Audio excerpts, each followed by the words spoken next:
Leitura da Lei 9.099, Juizados Especiais Cíveis e Criminais. Os Juizados Especiais Cíveis e Criminais, órgãos da Justiça Ordinária, serão criados pela União, Estado, Distrito Federal e dos territórios e pelos Estados. Serão criados pela União, Distrito Federal e nos territórios e pelos Estados para conciliação, processo e julgamento e execução nas causas de sua competência.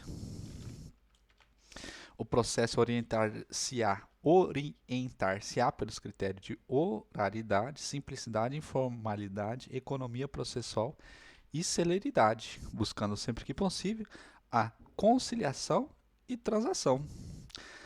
Capítulo 2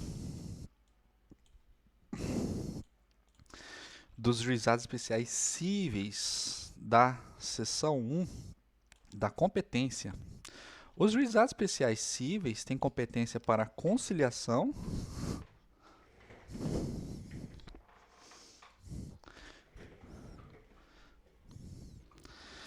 os juizados especiais cíveis têm competência para conciliação, processo e julgamento das causas cíveis de menor complexidade, assim consideradas. As causas cujo valor não exceda 40 vezes o salário mínimo, as enumeradas no artigo 275 do Código de Processo Civil, a ação de despejo para uso próprio, as ações possessórias sobre bens imóveis de valor não excedente ao fixado no inciso 1 deste artigo.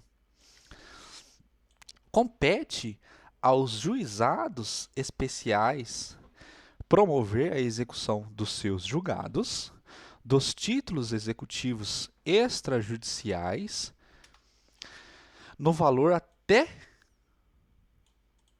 de até 40 vezes o salário mínimo, observado o disposto no parágrafo 1º do artigo 8º desta lei. Ficam excluídas da competência dos juizados especiais as causas de natureza alimentar, falimentar, fiscal e de interesse da fazenda pública.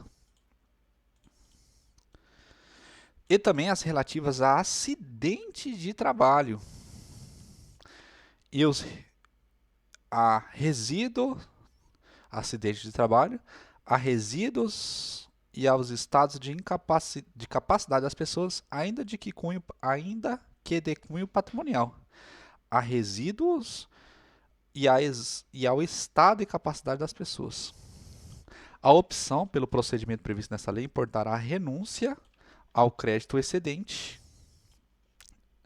e limite estabelecido neste artigo, excetuadas hipóteses de conciliação.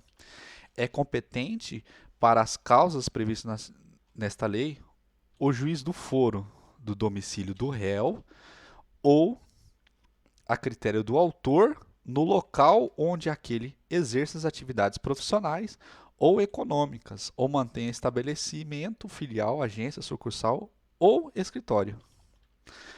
No lugar onde a obrigação deva ser satisfeita, no domicílio do autor ou no local do ato ou fato, nas ações para reparação de dano de qualquer natureza. Em qualquer hipótese, poderá a ação ser proposta no foro previsto no inciso 1 deste artigo. Seção 2 dos juízes, dos conciliadores e dos juízes leigos. O juiz dirigirá o processo com liberdade para determinar as provas a serem produzidas, para apreciá-las e para dar especial valor às regras de experiência comum ou técnica. O juiz adotará, em cada caso, a decisão que reputar mais justa e equânime, atendendo os fins sociais da lei e às exigências do bem comum. Os conciliadores e juízes leigos são auxiliares da justiça, recrutados os primeiros preferencialmente entre bacharéis de direito e os segundos entre os advogados com mais de 5 anos de experiência. Os juízes leigos ficarão impedidos de exercer a advocacia perante os juizados especiais, enquanto no desempenho de suas funções. Seção 3 das partes. Não poderão ser partes no processo instituído por esta lei o incapaz, o preso e as pessoas de direito público, as empresas públicas da União, a massa falida e o insolvente.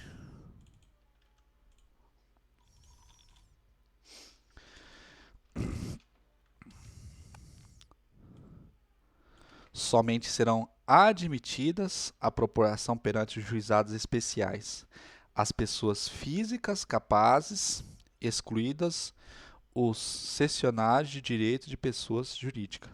Excluídas os cessionários de direito de pessoas jurídicas.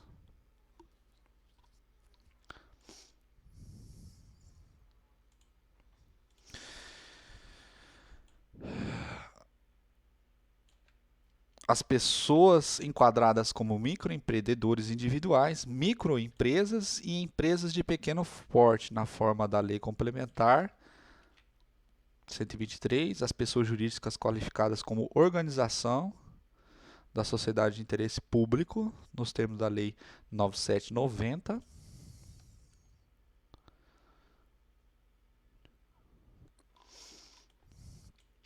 A sociedade de crédito e microempreendedor ou ao microempreendedor, a sociedade de crédito ao microempreendedor, nos termos da Lei 10.194. O maior de 18 anos poderá ser autor independentemente de assistência, inclusive para fins de conciliação. Nas causas de valor de até 20 salários mínimos, as partes comparecerão pessoalmente, podendo ser assistidas por advogado, mas de valor superior, a assistência é obrigatória. Sendo facultativa a assistência,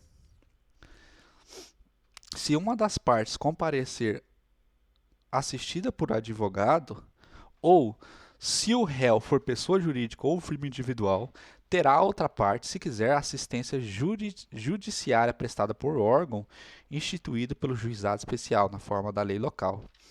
O juiz alertará as partes, o juiz alertará as partes da conveniência do patrocínio por advogado, quando a causa recomendar. O mandado ao advogado poderá ser verbal. O mandato ao advogado poderá ser verbal, salvo quanto aos poderes especiais. O réu, sendo pessoa jurídica ou titular de firma individual, poderá ser representado por preposto credenciado, munido de carta de preposição com poderes para transigir sem haver necessidade de vínculo empregatício. Sem necessidade de vínculo empregatício. Não se admitirá no processo qualquer forma de intervenção de terceiros, nem a de assistência. Não se admite. Admite-se litis consortes apenas.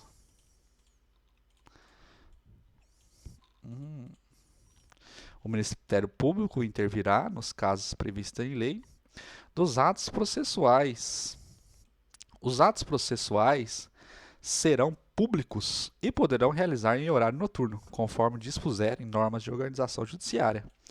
Na contagem de prazo em dias estabelecidos por lei ou pelos juízes para a prática de qualquer ato processual, inclusive para interposição de recurso, computar-se-ão somente os dias úteis.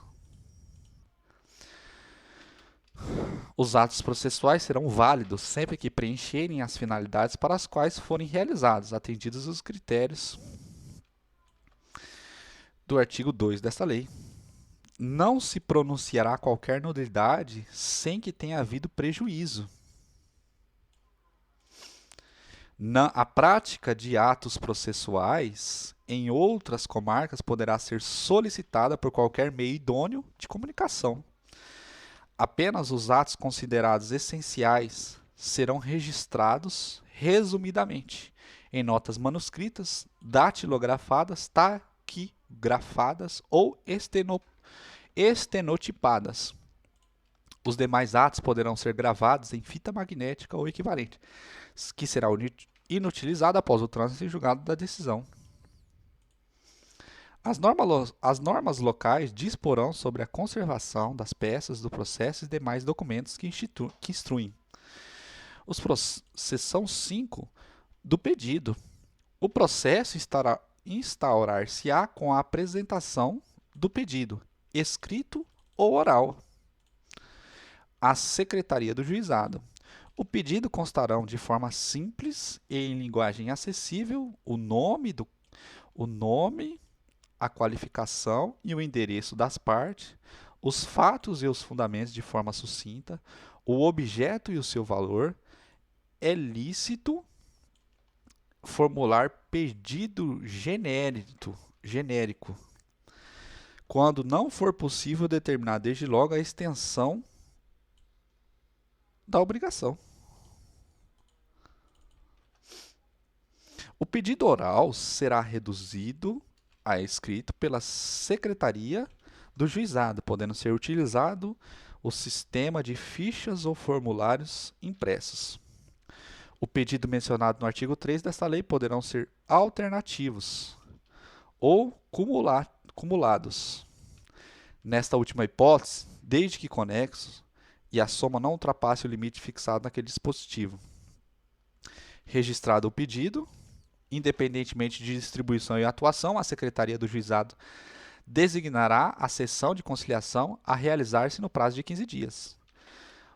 Comparecendo inicialmente ambas as partes, instaurar-se-á desde logo a sessão de conciliação, dispensados os registros prévios de pedido de citação. Havendo pedidos contrapostos, poderá ser dispensada a contestação formal e ambos serão apreciados das mesmas sentenças. A citação far-se-á por correspondência, com aviso de recebimento em mão própria, tratando-se, seção 6 das citações e intimações, a citação far-se-á por correspondência, com aviso de recebimento em mão própria, se tratando de pessoa jurídica ou firma individual mediante entrega ao encarregado da recepção, que será obrigatoriamente identificado, sendo necessário por oficial de justiça, independentemente de mandato ou carta rogatória, ou carta precatória. A citação conterá cópia do pedido inicial e hora para o comparecimento do citando e advertência de que, não comparecendo este, considerar-se-ão verdadeiras alegações iniciais e será proferido o julgamento de plano. O comparecimento espontâneo suprirá a falta ou a nulidade da situação. As intimações serão feitas na forma prevista na citação ou por qualquer outro meio idôneo de comunicação. Dos atos praticados na audiência, considerar-se-ão desde logo ciente as partes. As partes comunicarão ao juiz a mudança de endereço ocorridas durante o processo, reputando-se eficazes as intimações enviadas ao local anteriormente indicado, na ausência de comunicação. Seção 7 da revelia. Não comparecendo o demandado à sessão de conciliação ou audiência de instrução em julgamento, reputar-se-ão verdadeiros os fatos alegados no pedido inicial, salvo se o contrário resultar da convicção do juiz.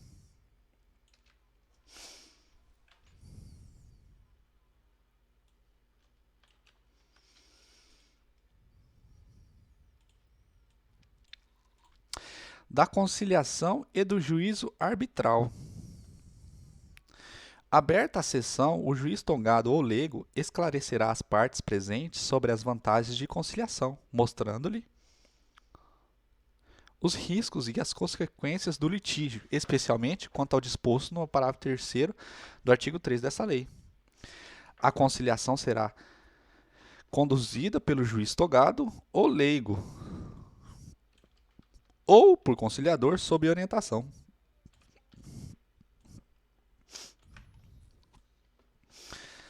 Obtida A conciliação, esta será reduzida a escrito e homologada pelo juiz, togado mediante sentença de eficácia de título executivo. Homologada pelo juiz. É cabível a conciliação não presencial, conduzida pelo juiz mediante o emprego de recursos tecnológicos disponíveis de transmissão de sons e imagens em tempo real, devendo o resultado da tentativa de conciliação ser reduzido a escrito com os anexos pertinentes.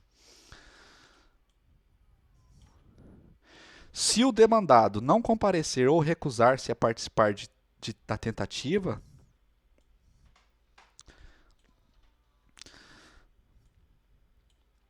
não presencial, o juiz togado proferirá a sentença. Não obtida a conciliação, as partes poderão optar de comum acordo pelo juízo arbitral, na forma prevista nesta lei.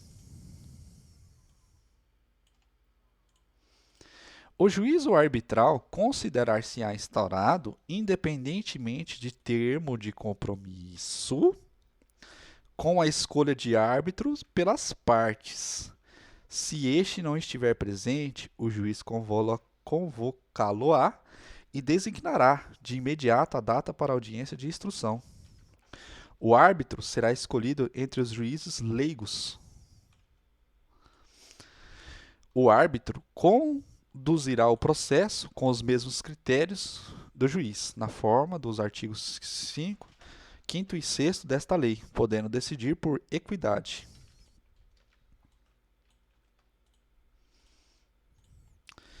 Ao término da instrução, ou nos 5 dias subsequentes, o árbitro apresentará o laudo ao juiz togado por homologação por sentença irrecorrível. Seção 9 da instrução e julgamento. Não instituído o juízo arbitral, proceder-se-á imediatamente à audiência de instrução e julgamento, desde que não resulte prejuízo à defesa. Não sendo possível a sua realização imediata, será a audiência designada para um dos 15 dias subsequentes, cientes desde logo as partes e testemunhas eventualmente presentes. Na audiência de instrução e julgamento, serão ouvidas as partes, colhida a prova e em seguida proferida a sentença. Serão decididos de plano todos os incidentes que possam interferir no regular prosseguimento da audiência. As demais questões serão decididas na sentença. Sobre os documentos apresentados por uma das partes, manifestar-se-á imediatamente a parte contrária, sem interrupção da audiência. Seção 10 da resposta do réu. A contestação será oral ou escrita. Conterá todas as matérias de defesa, exceto a arguição de suspensão ou impedimento do juiz, que se processará na forma da legislação em vigor. Não se admitirá reconvenção.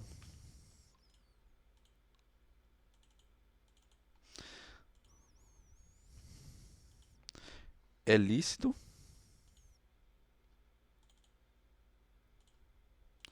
o réu, na contestação, formular pedido em seu favor nos limites do artigo 3 desta lei, desde que fundado nos mesmos fatos que constituem objeto da controvérsia. O autor poderá responder ao pedido do réu na própria audiência ou requerer a designação de nova data, que será desde logo fixada ciente de todos os presentes. Seção 11 das provas. Todos os meios de prova moralmente legítimos, ainda que não especificados em lei, são hábeis para provar a veracidade dos fatos alegados pelas partes.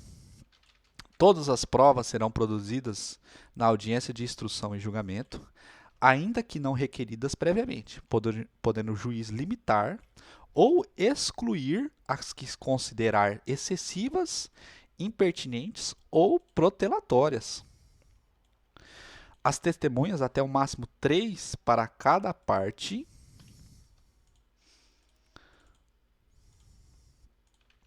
comparecerão à audiência de instrução e julgamento levadas pelas partes que as tenham arrolado, independentemente de intimação ou mediante esta, se assim for requerido.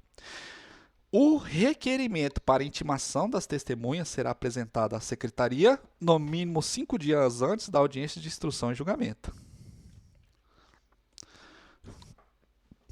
Não comparecendo a testemunha intimada, o juiz poderá determinar sua imediata condução, valendo-se, se necessário, de concurso de força policial.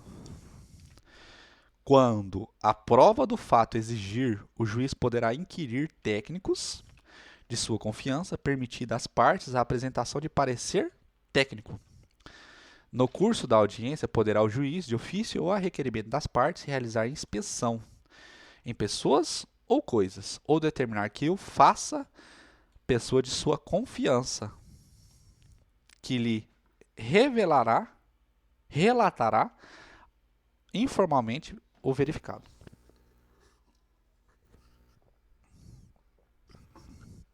A prova oral não será reduzida a escrito, devendo a sentença referir no essencial os informes trazidos nos depoimentos. A instrução poderá ser dirigida por juiz leigo, sob a supervisão do juiz togado.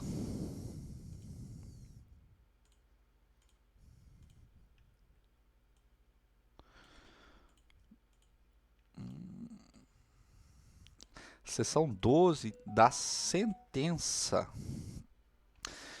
A sentença mencionará os elementos de convicção do juiz, com breve resumo dos fatos relevantes ocorridos em audiência, dispensando o relatório. Não se admitirá sentença condenatória por quantia ilíquida, ainda que no negócio genérico o pedido. Não se admitirá sentença ilíquida. É ineficaz a sentença condenatória na parte que exceder a alçada estabelecida nesta lei. O juiz que tiver dirigido a instrução proferirá sua decisão e imediatamente submeterá ao juiz togado, que poderá homologá-lo, proferir outra em substituição ou, antes de se manifestar, determinar a realização de atos probatórios indispensáveis. Da sentença, excetuada a homologatória de conciliação ou laudo arbitral, caberá recurso para o próprio juizado. O recurso será julgado por uma turma composta por 3 juízes togados, em exercício do primeiro grau de jurisdição, reunidos na sede dos juizados. No recurso, as partes serão obrigatoriamente representadas por advogados.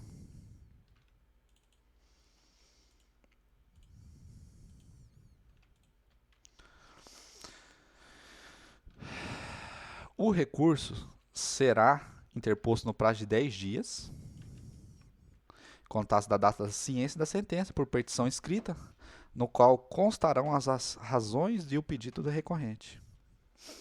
O preparo será feito independentemente de intimação, nas 48 horas seguintes à interposição, sob pena de deserção.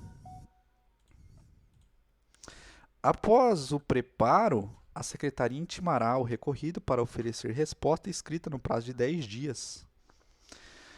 O recurso terá efeito devolutivo, podendo o juiz dar-lhe efeito suspensivo para evitar dano irreparável para a parte.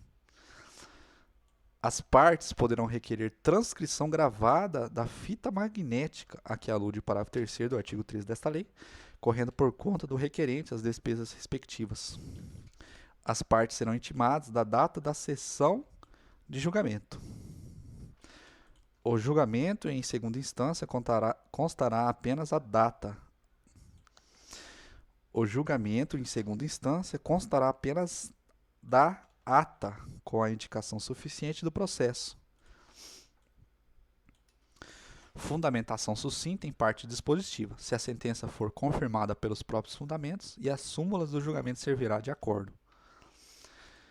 Seção 13 dos embargos de declaração. Caberão embargos de declaração contra sentença ou acórdão nos casos previstos no Código de Processo Civil. Os erros materiais podem ser corrigidos de ofício. Os embargos de declaração serão interpostos escritos ou oralmente, no prazo de 5 dias, contados da ciência da decisão. Os embargos de declaração interrompem o prazo para interposição de recurso. Da extinção do processo sem julgamento do mérito. Extingue-se o processo, além dos casos previstos em lei, quando o autor deixar de comparecer a qualquer das audiências do processo, quando inadmissíveis o procedimento instituído por esta lei, ou o seu prosseguimento após conciliação, quando for reconhecida a incompetência territorial, quando sobrevier qualquer dos impedimentos previstos no artigo 8º desta lei, quando falecido o autor, a habilitação depender da sentença ou não se der no prazo de 30 dias, quando falecido o réu, o autor não promover a citação dos sucessores no prazo de 30 dias da ciência do fato.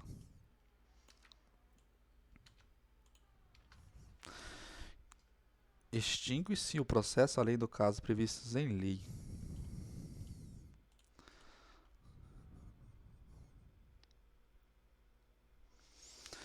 A extinção do processo independerá em qualquer hipótese de prévia intimação pessoal das partes. Independerá. Nos casos do inciso 1 deste artigo, quando comprovar que a ausência decorre de força maior, a parte poderá ser isentada pelo juiz de pagamento de custas. Seção 15 da execução. A execução da sentença proceder-se-á no próprio juizado, aplicando-se no que couber o disposto no Código de Processo Civil, com as seguintes alterações. As sentenças serão necessariamente líquidas, contendo a conversão em bônus do Tesouro Nacional, BTN, ou índice equivalente. Os cálculos de conversão de índices, de honorários, de juros e de outras parcelas serão efetuados por servidor judicial. A intimação da sentença será feita sempre que possível na própria audiência em que for proferida. Nessa intimação, o vencido será instaurado a cumprir a sentença tão logo ocorra seu trânsito em julgado e advertido dos efeitos de seu descumprimento.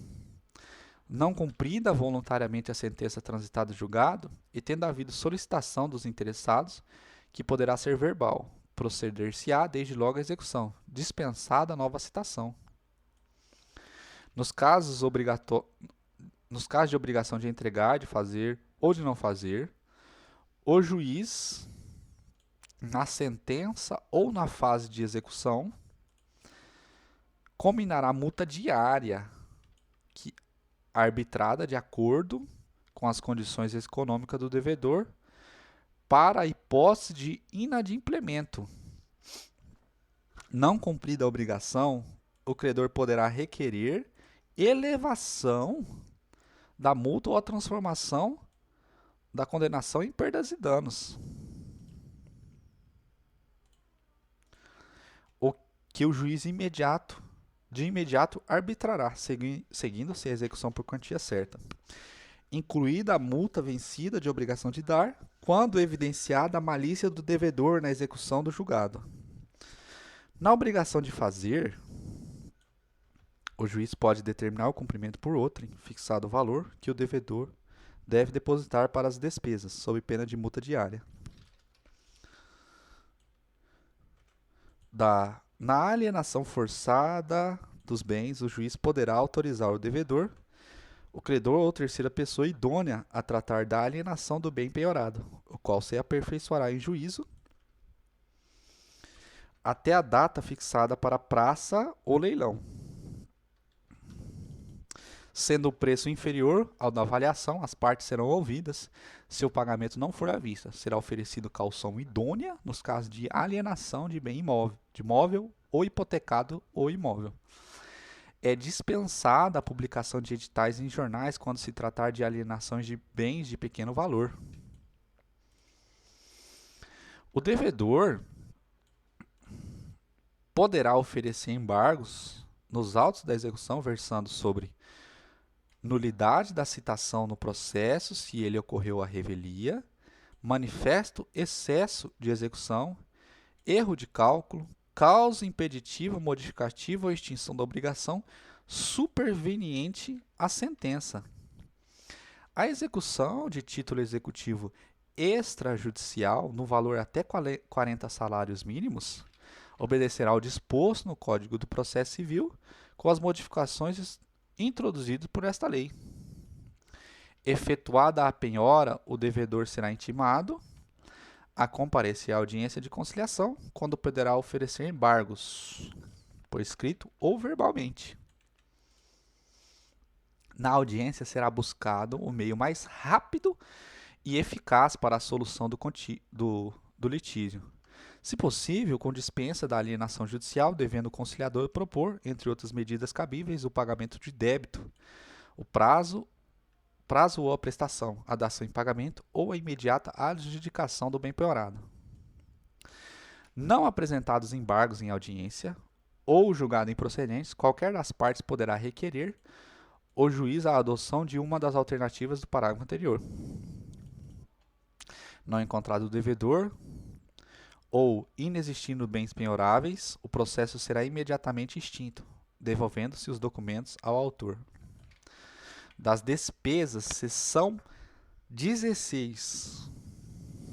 O acesso aos juizados especiais independerá, em primeiro grau de jurisdição, do pagamento de custas, taxas ou despesas. O preparo do recurso, na forma do parágrafo 1º do artigo 42 desta lei, compreenderá todas as despesas processuais, inclusive aquelas dispensadas em primeiro grau de jurisdição, ressalvadas as hipóteses de assistência judiciária gratuita.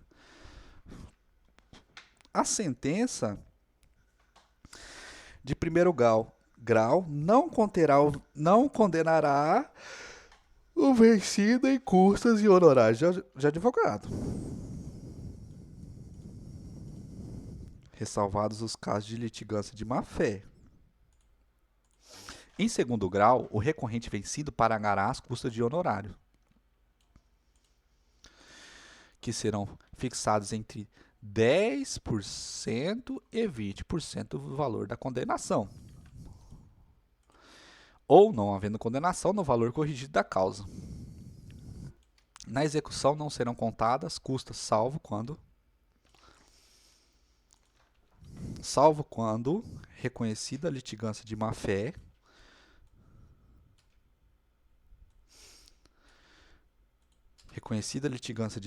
improcedentes os embargos do devedor, tratar-se de execução de sentença que tenha sido objeto de recurso improvido do devedor, disposições finais.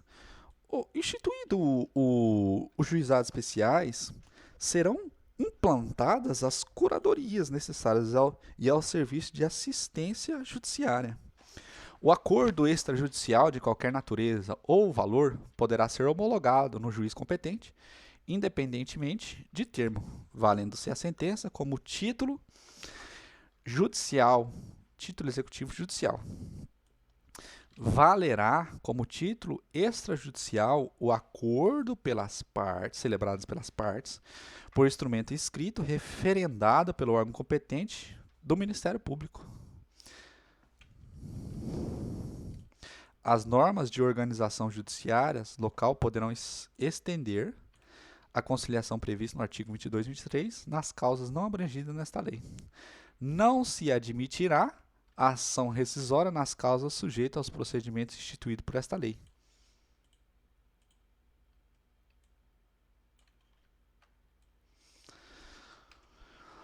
Não se admitirá ação rescisória nas causas sujeitas aos procedimentos instituídos por esta lei. Capítulo 3 dos juizados especiais criminais.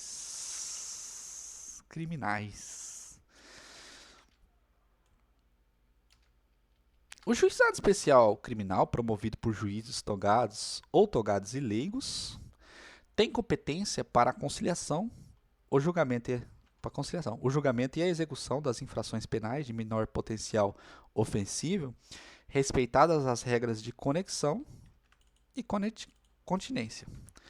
Os juizados especiais criminais, promovidos por juízes togados ou togados e leigos, têm competência para a conciliação, o julgamento e a execução das infrações de menor potencial ofensivo.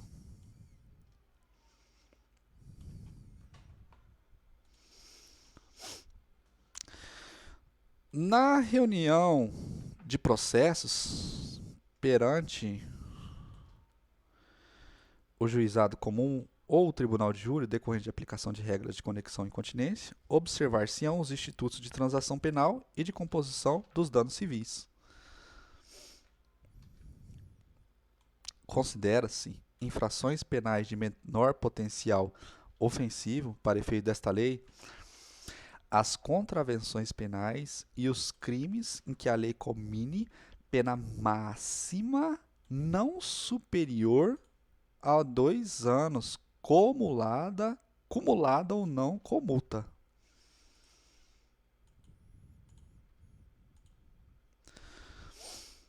Crimes e contravenções com pena máxima 2 anos. O processo perante o juizado especial orientar-se-á pelos critérios da oralidade, simplicidade, informalidade, economia processual e celeridade, objetivando, sempre que possível, a reparação dos danos sofridos pela vítima e a aplicação de pena não privativa de liberdade. Reparação de danos sofridos pela vítima e a aplicação de pena não privativa de liberdade. Da competência dos atos processuais. A competência do juizado especial será determinada pelo lugar em que foi praticado a infração penal. Os atos processuais serão públicos e poderão realizar-se em horário noturno e em qualquer dia da semana, conforme dispuserem as normas de organização judiciária. Os atos processuais serão válidos sempre que preencham as finalidades para as quais foram realizados, atendidos os critérios indicados no artigo 62 dessa lei. Não se pronunciará qualquer nulidade sem que tenha havido prejuízo. A prática de atos processuais em outras comarcas poderá ser solicitada por qualquer meio hábil de comunicação. Serão objeto de registro escrito exclusivamente os atos havidos por essenciais. Os atos realizados em audiência, instrução e julgamento poderão ser gravados em fita magnéticas ou equivalentes.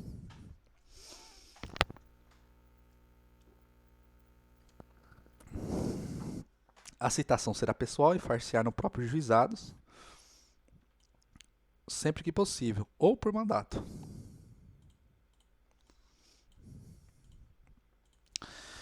Não encontrado o acusado para ser citado, o juiz encaminhará as peças existentes ao juiz comum para a adoção do procedimento previsto em lei. As intimações far-se-ão por correspondência, com aviso de recebimento pessoal ou tratando-se de pessoa jurídica ou firma individual, mediante a entrega ao encarregado da recepção, que será obrigatoriamente identificado, ou, sendo necessário, por oficial de justiça, independentemente de mandato ou carta precatória, ou ainda por qualquer meio idôneo de comunicação. Dos atos praticados em audiência, considerar-se-ão desde logo ciente as partes, os interessados e os defensores.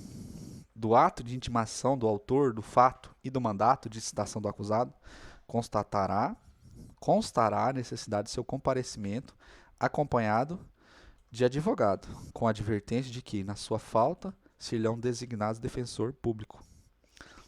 Seção 2 da fase preliminar.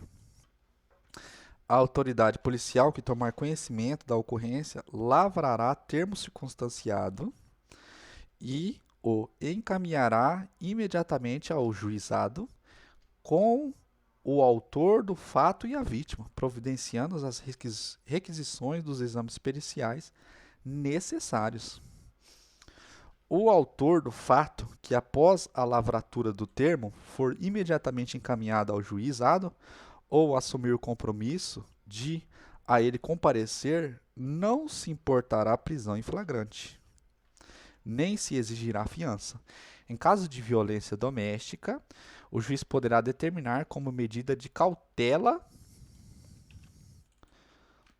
seu afastamento do lar, domicílio local de convivência da vítima.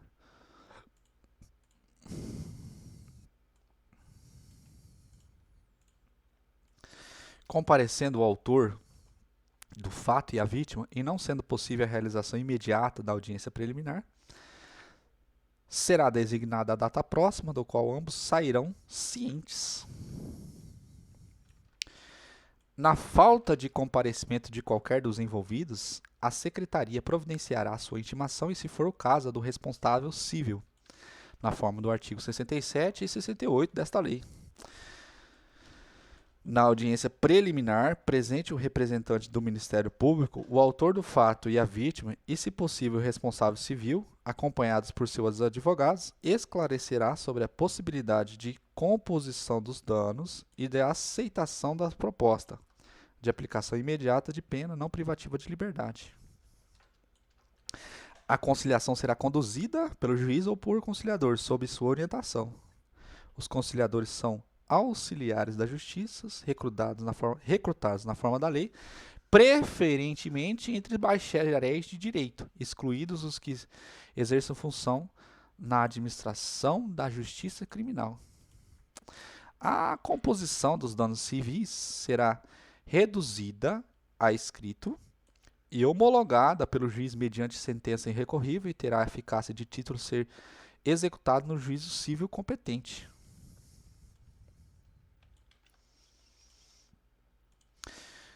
Tratando-se de ação penal de iniciativa privada ou de ação penal pública condicionada à representação, o acordo homologado acarreta a renúncia ao direito de queixa ou representação. Não obtida a composição dos danos civis, será dada imediatamente ao ofendido a oportunidade de exercer o direito de representação verbal, que será reduzida a termo. O não oferecimento da representação na audiência preliminar não implica decadência do direito, que poderá ser exercido no prazo previsto em lei. Havendo representação ou tratando-se de crime de ação penal pública incondicionada, não sendo o caso de arquivamento, o Ministério Público poderá propor aplicação imediata de pena restritiva de direitos ou multas a ser especificada na proposta. Nas hipóteses de ser a pena de multa a única aplicável, o juiz poderá reduzi-la até a metade.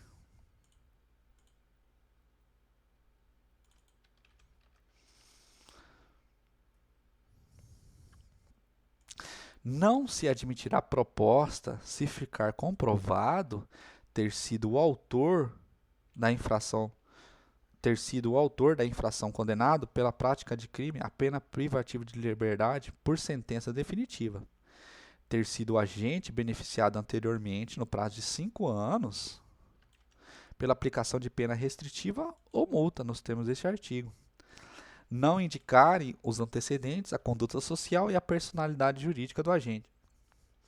Não indicarem os antecedentes, a conduta social e a personalidade do agente, bem como os motivos e as circunstâncias, ser necessária e suficiente a adoção da medida.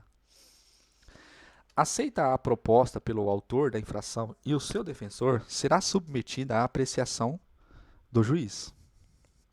Acolhendo a proposta do Ministério Público e aceita pelo autor da infração, o juiz aplicará a pena restritiva de direito ou multa, que não importará em reincidência, sendo registrada apenas para impedir novamente o mesmo benefício no prazo de 5 anos. Da sentença prevista no parágrafo anterior, caberá apelação, referido no artigo 82 desta lei. A imposição de sanção de que trata o parágrafo 4º deste artigo não constará de certidão de antecedentes criminais, salvo para fins de previsto no mesmo dispositivo, e não terá efeitos civis, cabendo aos interessados propor ação cabível no juízo civil. Seção 3 do procedimento sumário. Na ação penal de iniciativa pública, quando não houver aplicação de pena pela ausência do autor do fato ou pela não ocorrência das hipóteses previstas no artigo 76 desta lei,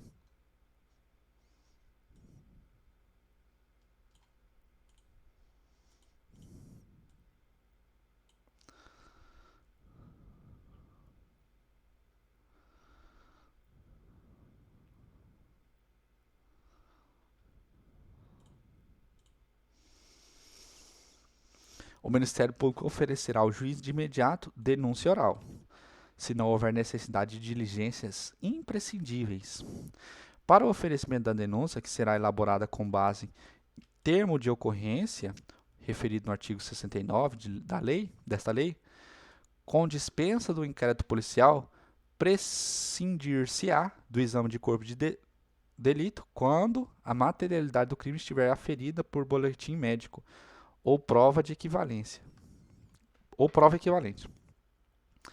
Se a complexidade ou circunstâncias do caso não permitem a formulação de denúncia, o Ministério Público poderá requerer ao juiz o encaminhamento das peças existentes, na forma do parágrafo único do artigo 66 desta lei.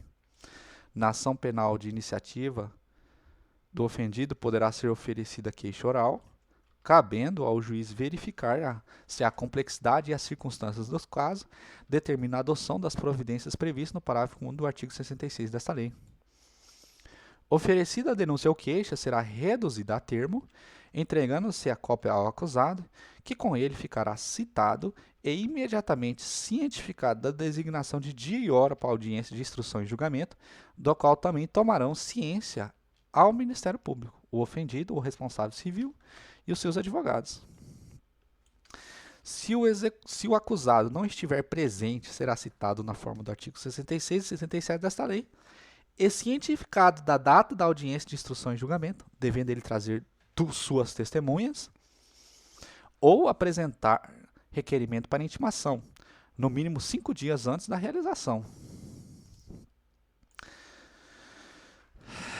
Não estando presentes os ofendidos e o responsável civil, serão intimados, nos termos do artigo 67 desta lei, para comparecerem à audiência de instrução e julgamento. As testemunhas arroladas serão intimadas na forma prevista no artigo 67 desta lei. No dia e hora designada para a audiência de instrução e julgamento, se na fase preliminar não tiver havido possibilidade de tentativa de conciliação e de oferecimento de proposta pelo Ministério Público, proceder-se-á nos termos do artigo 72, 73, 74 e 75 desta lei. Nenhum ato será adiado, determinando o juiz, quando imprescindível, a condução coercitiva de quem deva comparecer. Aberta a audiência, será dada a palavra ao defensor para responder à acusação, após o que o juiz receberá ou não a denúncia ou queixa. Havendo recebimento, serão ouvidas a vítima e as testemunhas de acusação e defesa, interrogando-se a seguir o acusado, se presente, passando-se imediatamente aos debates orais e à prolação da sentença.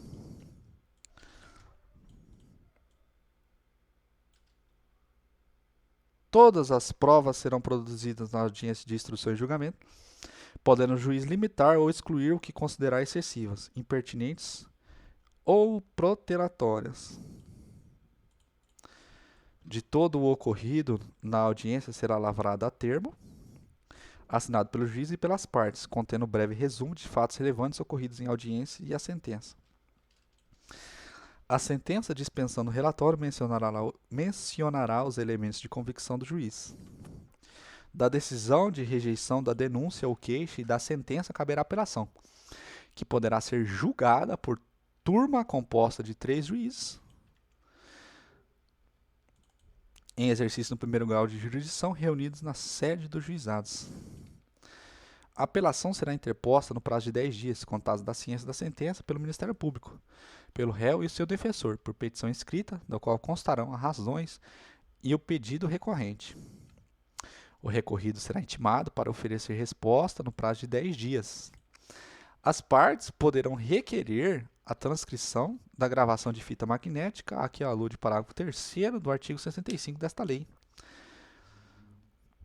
As partes serão intimadas da data da sessão de julgamento pela imprensa.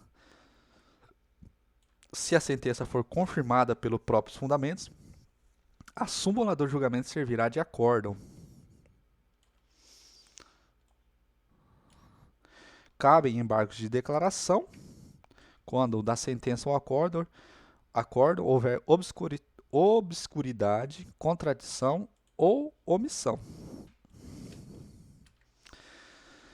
Os embargos de declaração serão opostos por escritos ou oralmente, no prazo de 5 dias, contado da ciência da decisão. Os embargos de declaração interrompem o prazo para interposição de recurso. Os erros materiais podem ser corrigidos de ofício. Da execução, seção 4. Aplicada exclusivamente a pena de multa, seu cumprimento far-se-á mediante pagamento de secretaria do juizado. Efetuado o pagamento, o juiz declarará extinta a punibilidade, determinando que a condenação não fique constada nos registros criminais, exceto para fins de requisição judicial. Não efetuado o pagamento de multa, será feita a conversão em pena privativa de liberdade ou restritiva de direito, nos termos previstos nesta lei. A execução das penas privativas de liberdade e restritivas de direitos ou de multa acumulada com essa será processada perante o órgão competente nos termos da lei. Das despesas processuais, nos casos de homologação de acordo civil e aplicação de pena restritiva de direito ou multa, as despesas processuais serão reduzidas conforme dispuser lei estadual.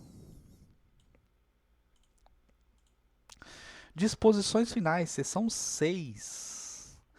Além das hipóteses do Código Penal e da legislação especial, dependerá de representação a ação penal relativa aos crimes de lesões corporais, leves e lesões culposas. Nos crimes em que a pena mínima combinada for igual ou inferior a 1 ano,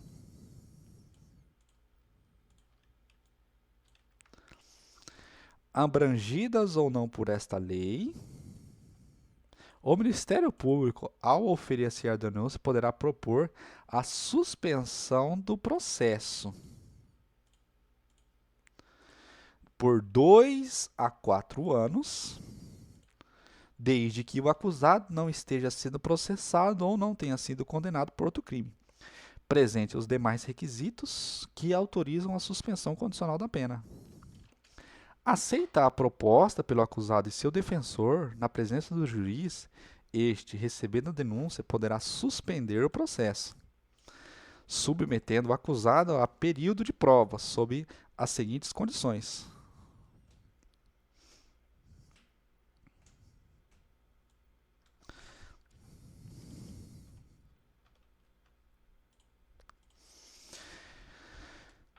Reparação do dano, salvo impossibilidade de fazê-lo, proibição de ausentar-se da comarca onde reside, sem autorização do juiz, comparecimento pessoal e obrigatório a juízo mensalmente para informar e justificar suas atividades, reparação do dano, salvo impossibilidade de fazê-lo, proibição de frequentar determinados lugares, proibição de ausentar-se da comarca onde reside, sem autorização do juiz, comparecimento pessoal e obrigatório a juízo, mensalmente, para informar e justificar suas atividades. O juiz poderá especificar outras condições a que fica subordinada a suspensão, desde que adequada ao fato e à situação pessoal do acusado. A suspensão será revogada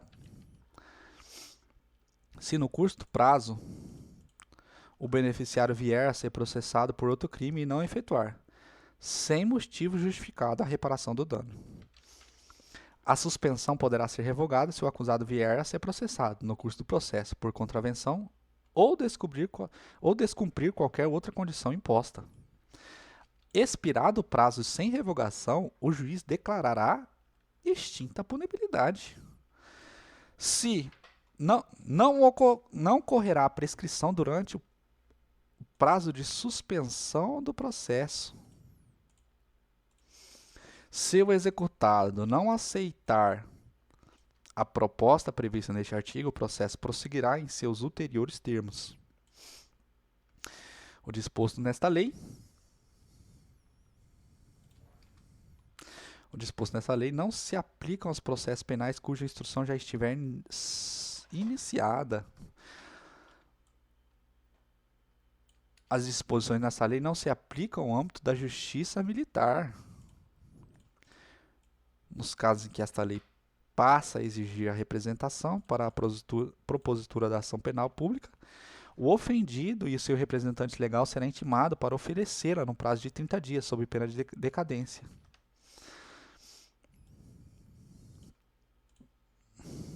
Aplicam-se subsidiariamente as disposições no Código Penal e no Processo Penal, no que não forem compatíveis com esta lei. A lei estadual disporá sobre o sistema de juizados especiais civis e criminais, sua organização, composição e competência. Os serviços de cartórios poderão ser prestados e as audiências realizadas fora da sede da comarca, em bairros ou cidades a elas pertencentes, ocupando instalações de prédios públicos, de acordo com a audiência previamente anunciadas. Os estados, Distrito Federal e territórios criarão e instalarão os juizados especiais no prazo de 6 meses, a contar da vigência desta lei. No prazo de 6 meses, contado da publicação desta lei, serão criados e instalados juizados especiais itinerantes, que deverão dirimir propriamente os conflitos existentes nas áreas rurais ou nos locais de menor concentração populacional. Esta lei entra em vigor 60 dias após a sua publicação. Fernando Henrique Cardoso.